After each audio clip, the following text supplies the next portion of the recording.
Welcome back to Narratives in Black, the podcast where we sit down with Black catalysts shaping the culture, creativity, and community of Boston. I'm your host, Amanda Shea, and today we have a guest who embodies all that and more. Joining us is Kenny Mascary, a man who wears many hats and wears them very well. Originally from Haiti, Kenny arrived in Boston in 2004 for college and dedicated his career to uplifting the city's creative and community-driven spaces. From his early days working with youth at the West End House, Boys and Girls Club, and Cambridge youth programs to connecting communities through public art at Now and There, Kenny has been at the heart of fostering engagement and artistic expression across Boston. Today, he serves as the Chief of Staff at the Mayor's Office of Arts and Culture, where he works to ensure that the city's ever-changing cultural fabric is inclusive, accessible, and thriving. But Kenny isn't just a leader behind the scenes. He's also a DJ setting the vibe, a film photographer capturing the city's soul, a therapeutic mentor supporting the next generation, and even a board-certified basketball referee keeping the game fair on the court. And if that wasn't enough, he's also a proud plant dad, cultivating greenery just like he cultivates community. Kenny Mascary, welcome to Narratives in Black. How are you? I'm well. Thank you for having me. Thank you for being on here. First of all, I did not know you were a plant dad because I'm a plant mom. So what's good? Listen, we need to have a plant play date. Okay, I'm cool with that. You know, what are mostly your plants though? I mean, I have a variety of different plants. I have a few alopecias that are very hard to take care of because they're finicky, but I've had a couple that have survived. I love patos, so I'm really open to. Can't go wrong with pothos. They're the easiest plants. For people who do not do plants, I'm like, you have to start with pothos because you can't overwater them or give them too much sun. They kind of just do their thing. And I finally kept my first money tree alive for more than 6 months. So hopefully that's a symbol for more to come, but it's alive. Growing up in Haiti, what aspects of your childhood and cultural background have shaped who you are today? At the time, I probably didn't realize it, but one thing about Haitian people, and I think that is what is still alive in me, even though I've left in '04, is that we're able to find and celebrate joy regardless of the circumstances or the cards that we've been dealt. And specifically with life, we don't get to choose the cards that we are dealt or what game we get to play, but it's important that we find the moment to celebrate each other and, you know, keep forward the values and things that we want to see. So that's definitely one thing that I've taken with me, you know, after the 17 years that I've previously spent in Haiti. And then now I get to still carry that legacy and Haitian culture and the work that I'm doing, but I'm Haitian through and through, so that's never gonna go away. I've never not met a proud Haitian. What is it about Haiti that makes people so happy to be from Haiti? Yeah, I mean, the history speaks for itself, and I think, you know, we were civically educated to really know what it meant to be the first independent country in the Western Hemisphere, what it meant to, you know, fight against slavery, not just for bondage in Haiti, but across Latin America, and even in the fight for American independence, Haitian soldiers were also, you know, prevalent and involved in that. So naturally, knowing that freedom is something that is at the genesis of who we are, and we can't take that for granted. So I think that it's ingrained in who we are, that we're free today, and that's because of the blood of our ancestors that were shed, but more so that continues to run through our veins. And the blood is very red and it's very blue. I love that answer. How are you feeling right now with like the current climate of Haiti?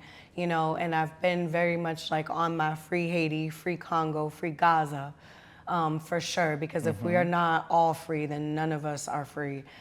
With that being said, like, how are you feeling as far as being over here in the States and witnessing still the struggles of what's happening over in your country? It's mixed emotions.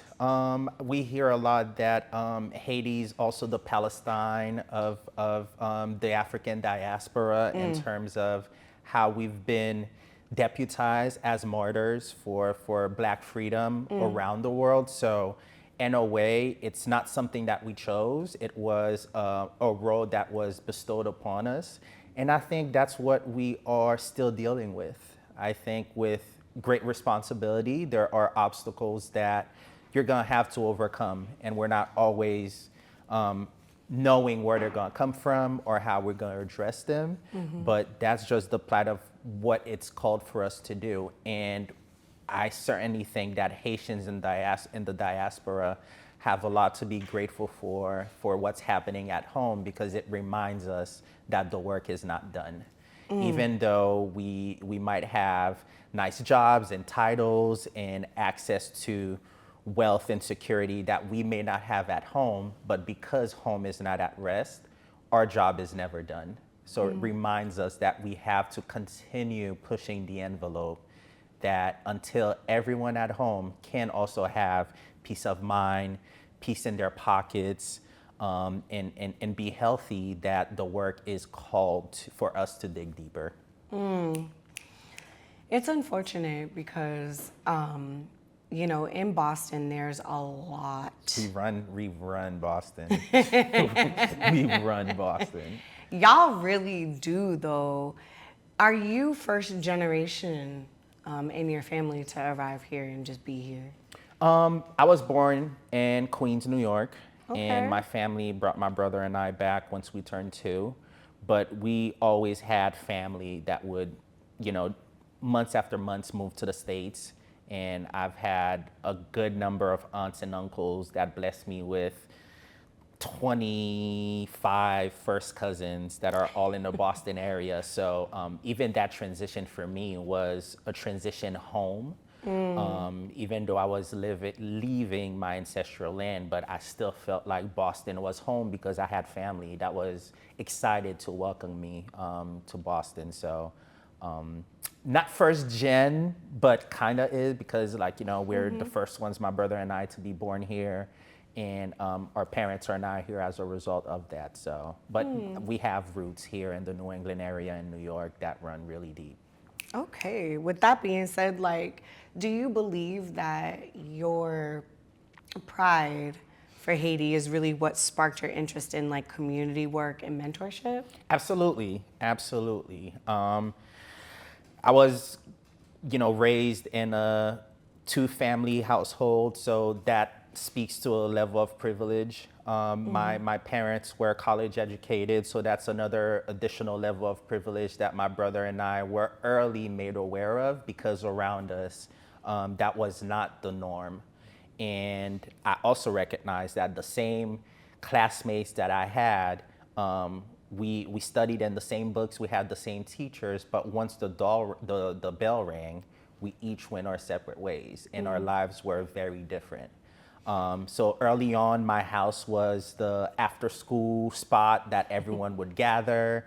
My parents would pay for me to get to get tutors in English and science, and my homies would come and benefit from that. So community was always at the essence of how I showed up. And I also have to recognize my dad, who's like a master of ceremony in his own right.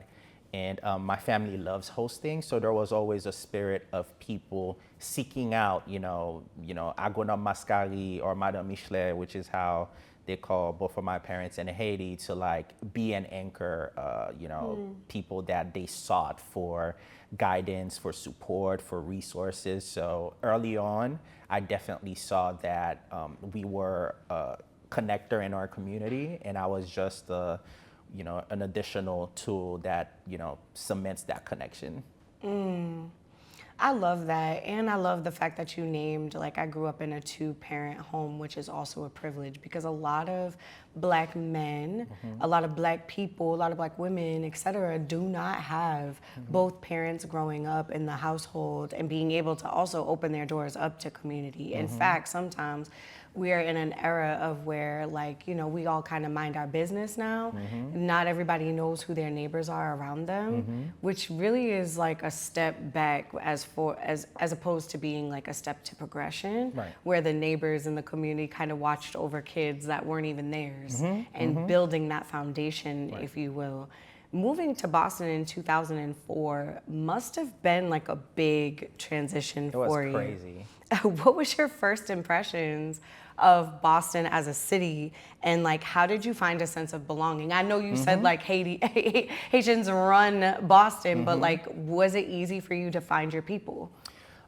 It wasn't easy, primarily because I didn't know how I wanted to show up in this new environment. In Haiti, things were, I knew exactly where I had to go. My schedule was pretty defined. It was school, home, and then some extracurricular stuff.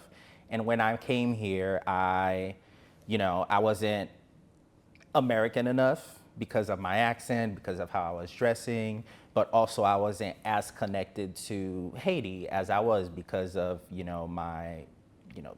where I was in Boston. So it took a while for me to embrace and really accept Boston for what it was, because initially my first initial introduction was everything that you see in the media, which is it's very white and very much an academic, life science, capital A art city. And even though Mattapan Square, Hyde Park, Dorchester, Rossie, West Roxbury had pockets of Haitian population and community, but we were still seen as a minority within, the great white city that is Boston. So when I did choose to come to school in Boston, all my friends back home, specifically the ones who went to Florida, were like, "Are you serious?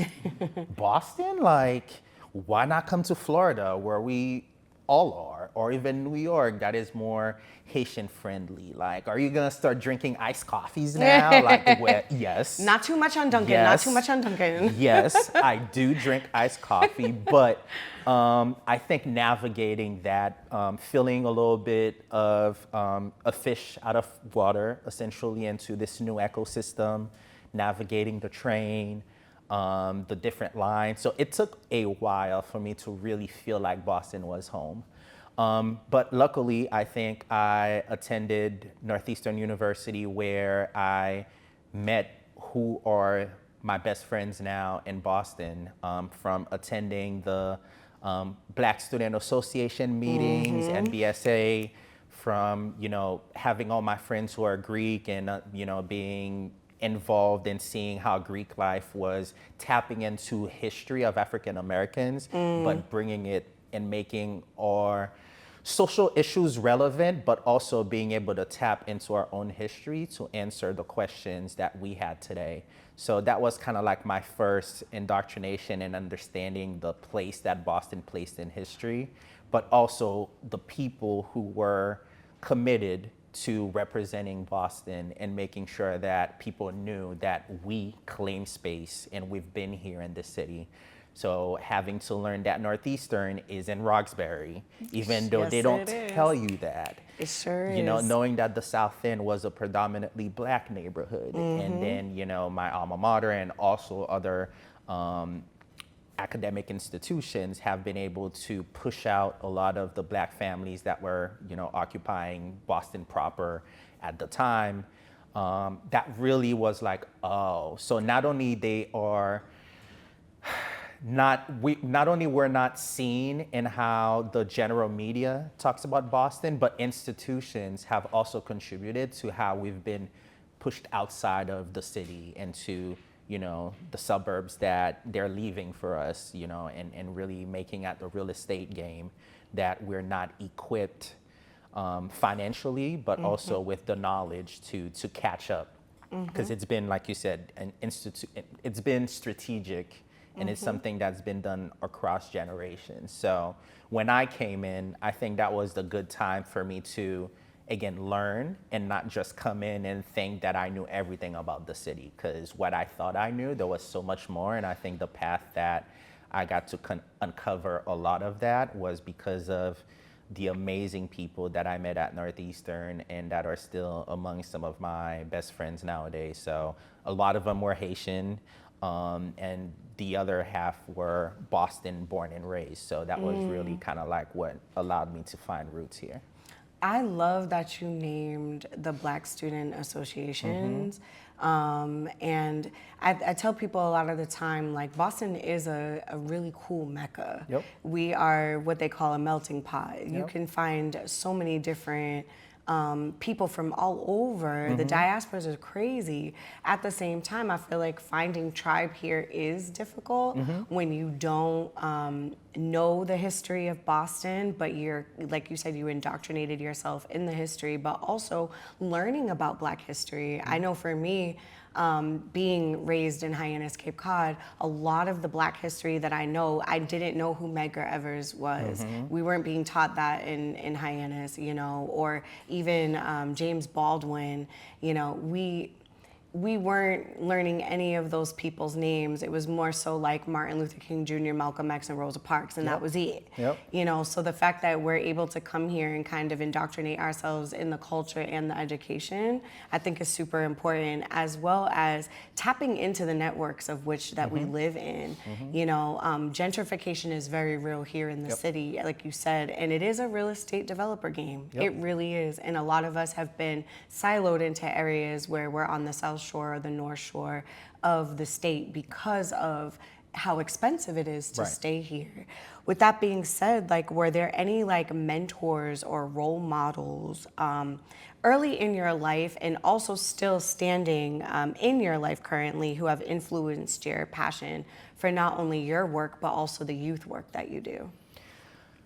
Yeah, there are a few people who, and I'm grateful for those who speak your name in rooms, not only before you walk into those rooms, but rooms that you didn't even know existed. And there are a few people who consistently show up for me in that way. Some of them, Jada Turner, founder and managing director of Black Owned Boss.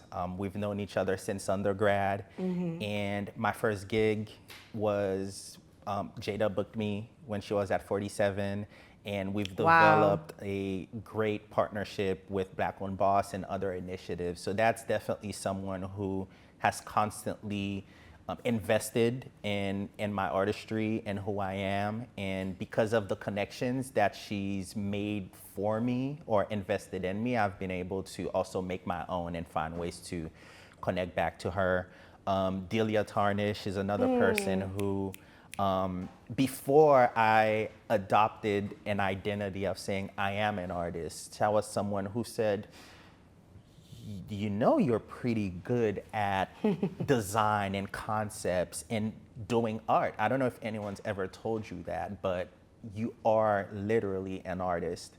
And those two folks were instrumental in being the voices that I needed, specifically when I was doing youth work, because my best teachers and my best mentors have been young people. You know, I've started as an educator, and I've spent some time in the classroom, and young people told me and showed me that there's much more that you can do outside of the confines of the classroom.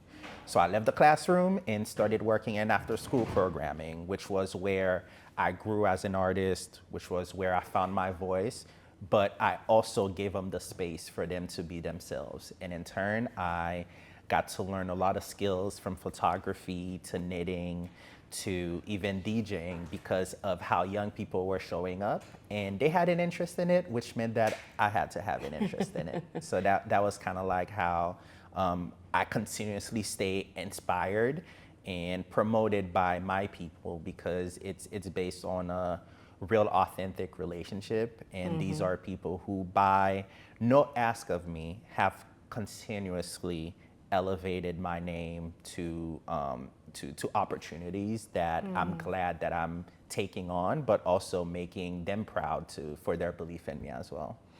I didn't even know you taught. Like, where were you teaching? And kids are, before I even ask that, kids are the greatest teachers. Yep. I tell everybody, like, adults are just children. Yep. Like, if we were just to treat each other like we treat kids, I think the world would be a way better place.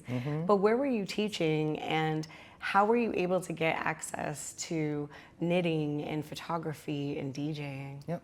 So I used to be part of a program called Bell. I'm not sure if they're still around, but it was a preschool and post and after school program where we're teaching science and literacy to young people, 3rd and 4th grade. Oh, wow, And I was young. at Young Achievers. I And love Young Achievers. I was My at son Young went to school there. Achievers in Mattapan for Yeah. like a year. And I did that for a few years, started meeting a few folks, and I got a job at the Weston House, Oh, Boys and Girls yes. Club. And I've been in a very sticky but pleasant relationship with the Weston House. And I say sticky is because once you enter the Weston House, it's really hard for you to get disconnected Yeah. and not stay engaged. And it's been 15 years of that Wow. relationship. Now I'm proud to be one of their board members. So I was gonna say, I'm like, it's giving board. Definitely. So that was another community where I got into youth basketball, and I learned how to referee youth basketball because I was running a program and someone was like, you should really take this course. And I did it, and I was a high school JUCO basketball ref for 4 to 6 years on and off. But that was a way for me to, again, be supportive of young people's interests, but without forcing myself. Like, I seen staff, and I used to be one of them, who are like, yeah, I got next. I want to play. But professionally and everywhere, you have a referee, and a referee is the authority on the court that is there not to punish you, but to make sure that you stay and you perform within the regulation of the game. So, you know, you might think that you're nice, but my job is to just say, can you be nice within the parameters of the rules? And that's where a lot of us struggle by understanding that I have skills and I have a way that I want to show up, but there are parameters and people around me that are either trying to clip my wings or don't want to see me win. But I think as a basketball official, what that allowed me to do is see that rules and regulation or guidelines, and everyone has their own ways of engaging with those rules and guidelines. And with basketball, that allowed me to not just be a judge of the game, but an instructor of the game in a way that I couldn't be if I was just, you know, dribbling and passing and shooting, because I wasn't that nice. But as a ref, you had to take notice of me and my stripes and my whistle, because in a way I can say I know more about the game than you. You may be better at it than me, Right. but I know just a little bit more about it than you, and allow me to offer you that guidance for you to be the better version of yourself. So that's what basketball refereeing taught me, and the Weston House was the conduit to that. And then the Cambridge Youth Programs was where I really found my voice as a curator, as a creative consultant, and as an artist, learning how to knit because young people were coming in and knitting at the after school program. They were recording music, so I learned how to, you know, about stems and BPMs. And I used to DJ in high school, and I was like, you know what? If I want to be able to help them create music, be connected to the industry, I should tap into my own musical practice. So I got back to DJing. And again, at the genesis of all that was young people and their desires to explore. And then that became contagious. And I just took it to the level where I can be an asset to them. You give so open-minded. Like, you also are a Libra. We just established that earlier today. An October Libra, Sun and moon, Libra, sun and moon. Really? What's your rising? Aquarius. A lot of air. I I ain't gonna say what I was gonna say. We're gonna leave that until after the interview. This makes sense. So I feel like you're always in a space of pushing past the precipice of what you see in front of you. I also think that you are a dreamer and you have a really creative imagination, and it keeps you very open-minded. And I also feel like grounded to be able to do the things that you're doing. Okay. That's just my observation. Yeah. Because for you to even be able to go into a space, even just to say, wow, they're knitting, like you're learning that, like to learn stems and BPMs and then turning that into also a career, because you're also a DJ as well. And that's actually how I got my introduction to you, was through your DJ skills, and like how your name is just always popping up everywhere, and also how it's called Kensworth, right? Yep. And you have no vowels in the midst of your name. So that's how I got introduced to you. But to hear now your story and like also learning from young people just makes so much sense as to who you are and how you show up. Yeah. I'm naturally a curious person. And I remembered I was reading The Artist's Way. Great book by Julia Cameron. I tell everybody all the time, if you have not read that book, get the book. Yes. And I also read Emergent Strategists. Yes. And those by books, Adrienne, is it Marion Brown? Brown. Adrienne Marie Brown, yes. And to me, these are like my spiritual besties in my heart, my creative mentors and spiritual guides. But what they both said is that creativity is an innate right. And we were born with the desire to be creative and the ability to do so. But as we grow up, our fears, our lack of support and trust in systems and people and attachment styles kind of like change our relationship to our innate nature to be creative, which is why young people have always been my gateway to get back to what is literally running through me. So, you know, the hero's journey always calls for spiritual guides and people that come and that change the trajectory of their life, and young people have always been that for me. And that's because young people haven't had an opportunity. They haven't been jaded. No, or stifled at all. They have the answers to everything. So for me, if I'm stuck on a project or an idea, the two sources for me of, you know, workshopping a solution are usually young people and nature. Because the answers are right there. And again, shout out to Adrienne Marie Brown and Julia Cameron for their words. And of course, I would be remiss not to talk about bell hooks. Yes. So again, we can. And you were also in a program that was called Bell. Yep. That just happened. That just happened. So all these women, Black women and creative women have you know, set the foundation, and I'm just picking up the pieces. And at every corner, there's a young person who is innocently curious, and I just get, you know, infected by their curiosity and their joy. And I've been blessed to have the career that I have just because of how these young people change me. You said, and I'm just gonna revert back to what you said about your parents. I'm interested in knowing, they went to college. What did they go to college for, and what did they do? My dad studied agronomy. Okay. And he is a vet tech. So he is responsible for assisting farmers to grow their own independent practice, mostly in animal production, but also sustainability farming in Haiti. And my mom went to school to be an admin, and she worked in the Department of Agriculture in Haiti. And she is just the most direct, stoic, and loving tourist that I've ever met. I never understood why she presented the way that she did, which is a huge contrast from myself and my dad, but I think, you know, that was the perfect marriage that I needed as a young person. So, you know, they were also very much community-driven people.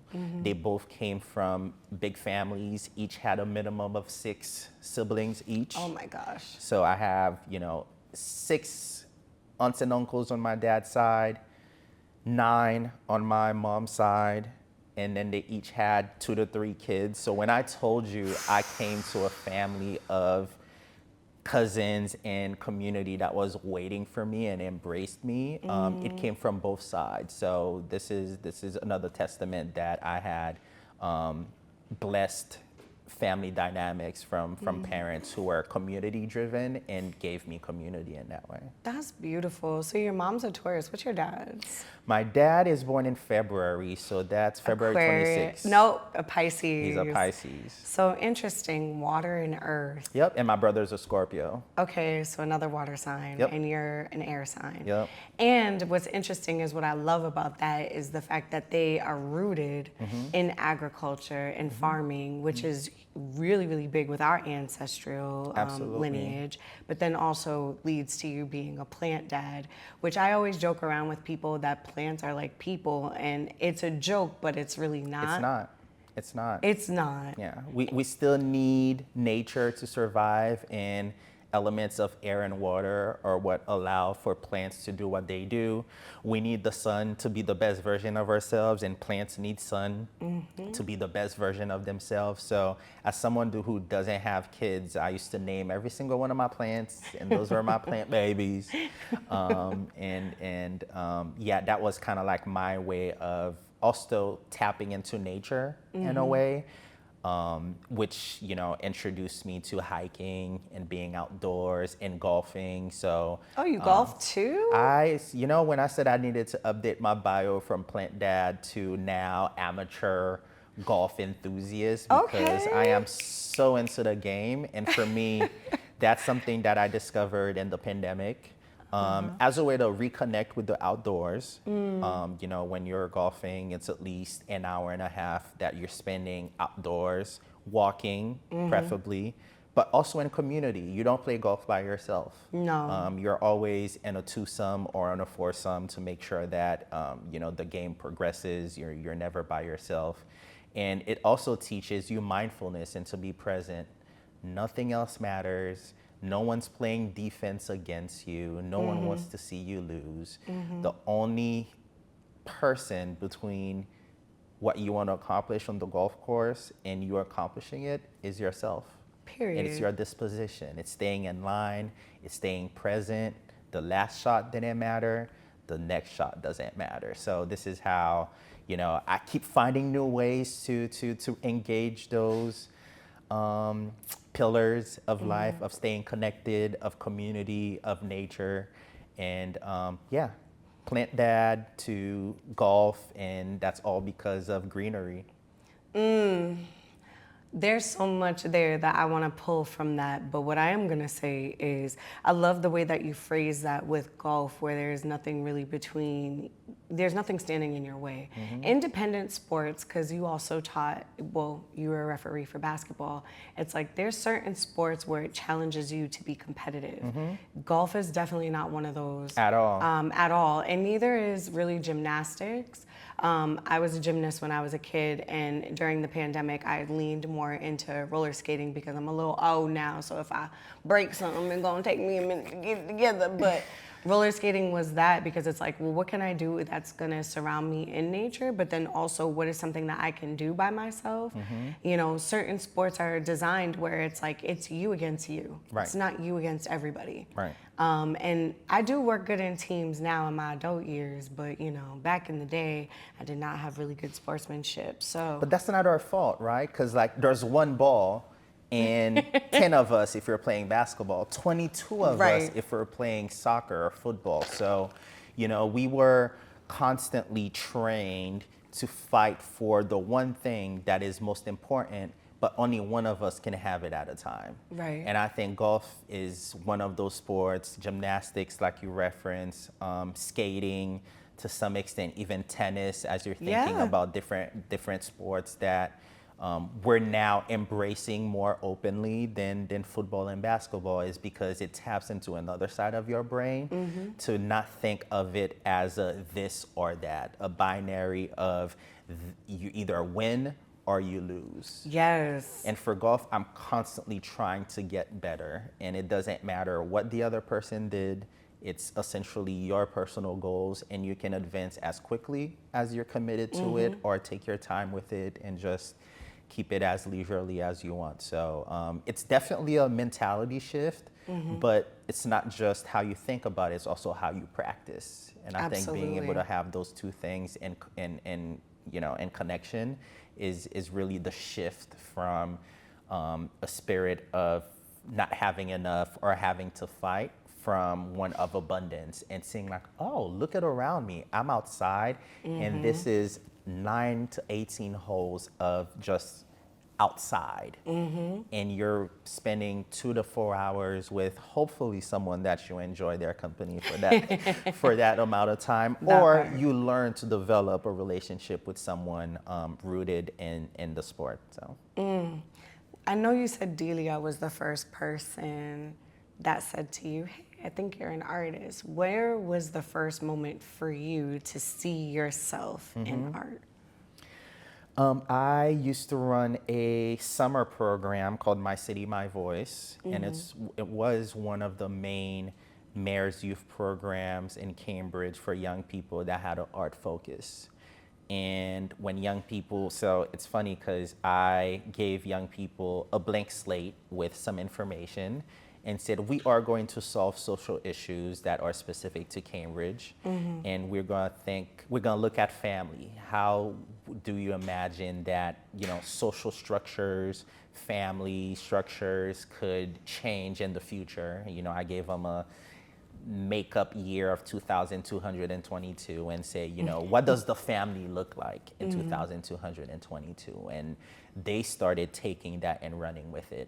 And what they had were initial concepts of art projects, of theory, of design, and what they needed was someone to help them develop that, to ask the proper questions, to find the resources and connect it to what's already been done.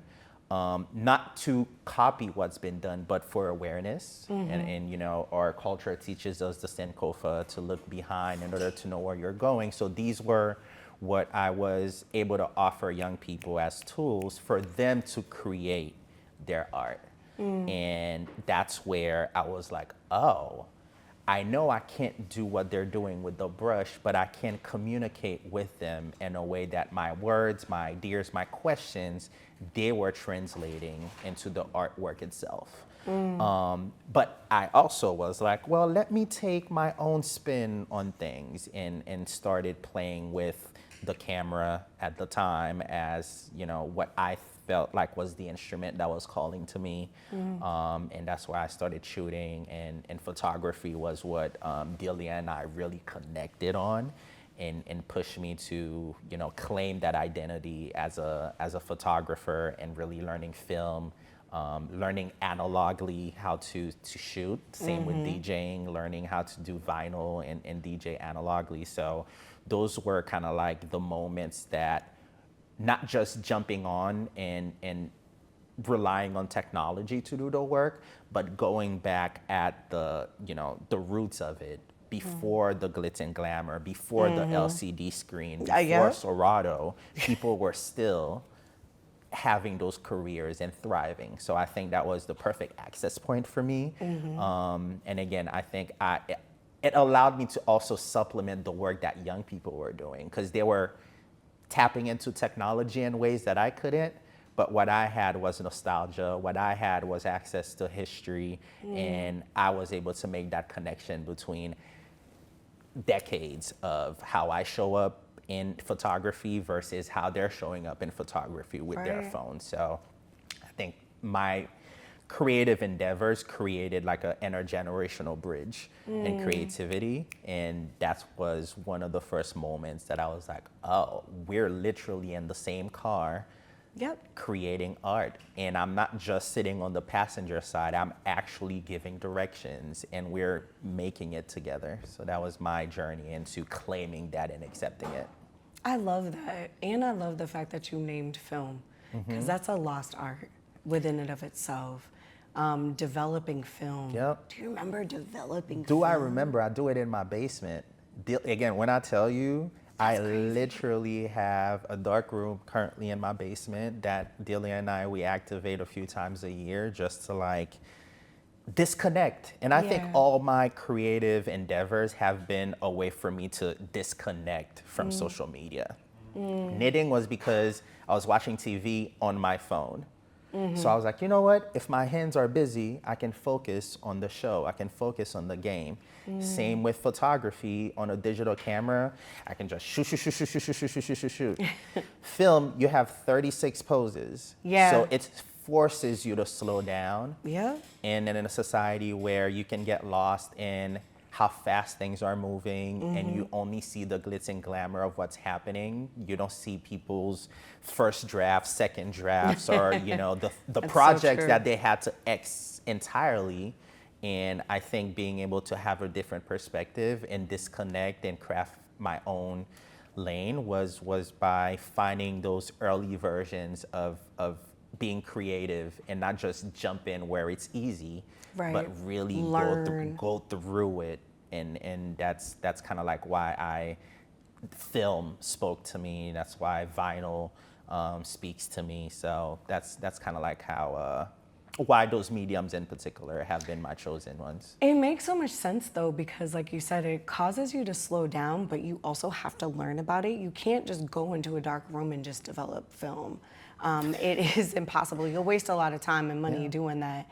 Also with the vinyl and like just going back to just albums, like actual Digging. records and going into crates. Because you're an air sign, I feel like you fall in love with the process more than the product. Is that true? Yes. I am an ideas generator. I have half-baked projects, concepts, because like I get excited and I'll get stuck somewhere and that becomes its own project that I then have to like come and figure out. And so I love the process of creating. I don't share as much, and that's one thing that I hear from a lot of my friends and a lot of family is like, you have things that you're sitting on, and I think that's a piece of us as artists as well, that we have to learn to give the art away, because it's not ours to hold on to. Right.